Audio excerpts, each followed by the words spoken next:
hindi raw matatakbuhan ni dating Congressman Zaldico ang mga paratang sa kanya sakaling sampahan na siya ng kaso sa flood control projects ayon sa palasyo. Tingin ng isang kongresista kahit na nag-resign, dapat managot ang kanyang party list. Dapat ding managot yung mismong party list po, yung Ako Bicol. Narito po ang report ni Marian Enriquez. Habang nasa ibang bansa si dating Ako Bicol Party List Representative Zaldico, may sumubok umanong tanggalin sa pagkakarehistro sa Pilipinas ang tatlong chopper nito. Ang pagkakasabi sa akin ng kaap, kaya yun dinidiregister ay may plano silang ibenta.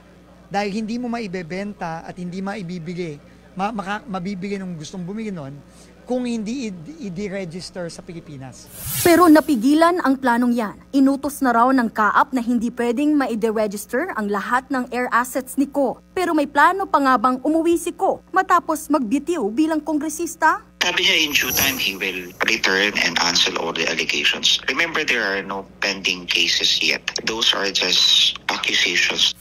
Pero para sa palasyo, hindi matatakbuhan ni Ko ang pananagutan sakaling sampahan siya ng kaso kaugnay ng anomalya sa flood control projects. Kung nababanggit ng kanyang pangalan, definitely dapat niya po itong sagutin.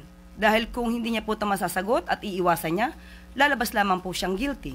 Para naman sa ilang kongresista, hindi lang si Ko ang dapat imbestigahan. Ayon kay Congressman Duke Frasco, hindi rin dapat maabsuelto ang partido ng Ako Bicol Party List dahil ginamit umano ito para sa pang-aabuso sa pondo ng bayan. Tingin dyan ng ibang kongresista, I'm not a lawyer, pero parang it does not follow na yung party list ay kailangang imbestigahan. Ayon naman kay Congressman Garbin, hindi tamang parusahan ng partido dahil lang sa mga di pa napatutunayang aligasyon laban sa isang nominee. Sa ngayon, papalit kay Ko bilang representative ng Ako Bicol, si Attorney John Almario Chan. Nagbabalita mula sa Frontline, Marian Enriquez, News 5. Mga kapatid, ako po si Ruth Cabal. Dito tayo sa totoo, dito tayo sa True FM.